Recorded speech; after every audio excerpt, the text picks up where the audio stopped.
আসসালামু আলাইকুম, সবাইকে স্বাগতম, শুভেচ্ছা জানাচ্ছি।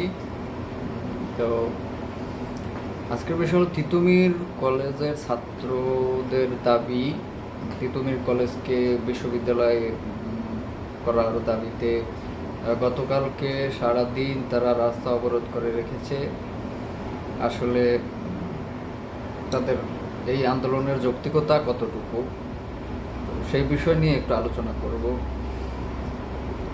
এই জুলাই গণঅভ্যুত্থানে যেমন বিশ্ববিদ্যালয়গুলো রাস্তায় আন্দোলনে নেমেছে, তেমনি সরকারি বেসরকারি যত কলেজ বিশ্ববিদ্যালয় ছিল সবাই এই আন্দোলনে অংশগ্রহণ করেছে। সেই অংশ হিসেবে তিতুমির কলেজের ছাত্ররা অবশ্য একটা গুরুত্বপূর্ণ ভূমিকা পালন করছে এবং বন্দুকের সামনে তারা একদম ফ্রন্ট লাইনে থেকে তারা আন্দোলন করেছে।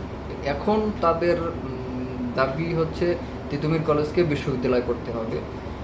তো এখন তিতুমির কলেজকে যদি বিশ্ববিদ্যালয় করা হয় তাহলে তিতুমির কলেজের মতো আরও যেসব কলেজ আছে, 7 কলেজ আছে, তারপর বিভিন্ন জায়গায় এরকম কলেজগুলো যে আছে, তো তারা কি দোষ করছে, তাহলে তাদেরকেও তো বিশ্ববিদ্যালয় করতে হবে, তো তারা আবার আন্দোলনে নামবে।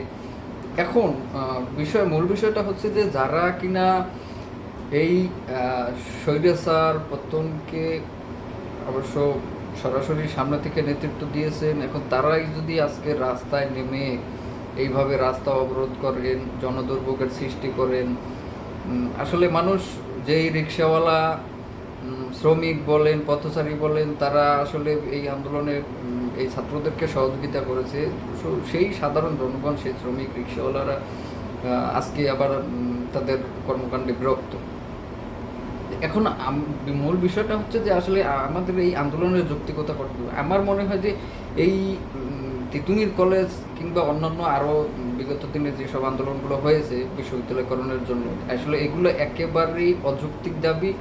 এগুলো আসলে কোনো যুক্তিসঙ্গত দাবি না। আপনারা, হ্যাঁ ঠিক আছে, আপনারা আন্দোলন করছেন, আপনারা একটা গণ অভ্যুত্থান সফল করেছেন, এর মানে এই না যে আপনারা এখন কেউ আপনাকে একটা বিষয় নিয়ে আসলে উৎসাহিত করলো, আপনি রাস্তায় নেমে পড়লেন। আসলে এই আন্দোলনের যৌক্তিকতা আপনাদের বিচার বিবেচনা করা উচিত, যেহেতু আপনারা হচ্ছেন এই গণ অভ্যুত্থানের সবথেকে মূল স্টেক হোল্ডার, আপনারাই হচ্ছেন বর্তমান দেশের হিরো। তো সেই ক্ষেত্রে আপনাদের এই বিষয়টাকে একটু বিবেচনা করা উচিত যে এই তিতুমির কলেজকে বিশ্ববিদ্যালয় করার যৌক্তিকতা কতটুকু, তাহলে তিতুমির কলেজের মতো আরও যে সমস্ত কলেজগুলো রয়েছে সেগুলোর কি অবস্থা, তারা কি করবে। তো আসলে এই যুক্তিটা, এটা আসলেই কোনো যুক্তিগত দাবি না, এটা সম্পূর্ণ অযৌক্তিক দাবি আমার কাছে মনে হয়। তো যারা আসলে এই আন্দোলনগুলো করছেন তাদেরকে বলবো যে ভাই, আসলে এইটা আপনাদের একটু বিবেচনা করা উচিত, কিংবা আপনাদের এই আন্দোলন করার জন্য যদি কেউ আপনাদেরকে আসলে ইন্ধন দিয়ে থাকে, তো আপনারা আসলে কারো ইন্ধনে এই ধরনের কাজ অন্তত আপনাদের দ্বারা আশা করি না। অবশ্যই আপনারা বিষয়টাকে সতর্কতার সাথে দেখবেন, এবং যদি এর মধ্যে আসলে কোনো উদ্দেশ্যমূলক কোনো কিছু থেকে থাকে, সেটা আমার মনে হয় যে বিবেচনা করা উচিত এবং দেখা উচিত। তো আমরা আসলে আন্দোলন করতেই পারি, যেমন আপনি যদি বলেন যে হ্যাঁ আন্দোলন আপনার একটা মৌলিক অধিকার, কিংবা আপনি এখন একটা গণতান্ত্রিক দেশের যাত্রায় আছেন, তো সেক্ষেত্রে আপনি আন্দোলন করবেন না বা আপনাকে আন্দোলন করতে নিষেধ করা হবে, বিষয়টা আসলে তেমন না। আপনারাই যেহেতু এই দেশ গঠনের নেতৃত্বে আছেন, কিংবা এই তরুণ সমাজের উপরই আসলে এখন আগামীর ভবিষ্যৎ, তো সেই ক্ষেত্রে আমরাই যদি আবার সেই বিশৃঙ্খলার সৃষ্টি করি, অস্থিরতার সৃষ্টি করি, এগুলো আসলে মেনে নেওয়ার মতো না। আমার মনে হয় এই পরবর্তীতে যদি এই ধরনের কোনো দাবি দয়া আসলে আসে, আপনারা অবশ্যই অবশ্যই কাইন্ডলি একটু বিবেচনা করে দেখবেন যে আসলে আপনাদের দাবিটা কতটুকু যৌক্তিক। হ্যাঁ, যৌক্তিক দাবি হলে সেটা যে কেউ মানতে বাধ্য, কিংবা মানার জন্য আপনি তাকে প্রেশার ক্রিয়েট করতে পারেন, আপনি যৌক্তিক দাবিগুলো আদায়ের লক্ষ্যে আপনি আপনার চেষ্টা করতে পারেন, তাতে কোনো বাধা নেই।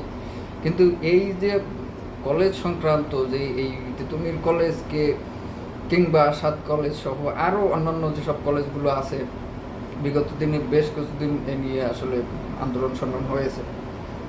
তো সেগুলোকে আসলে আপনারা একটু বিবেচনায় নেবেন, কারণ এই দেশটা আসলে আপনার আমার সবার, আপনারাই এই দেশকে স্বৈরাচার মুক্ত করেছেন এবং আপনারাই আগামী ভবিষ্যৎ, আপনারাই হয়তোবা এই দেশকে সামনের দিকে এগিয়ে নিয়ে যাবেন।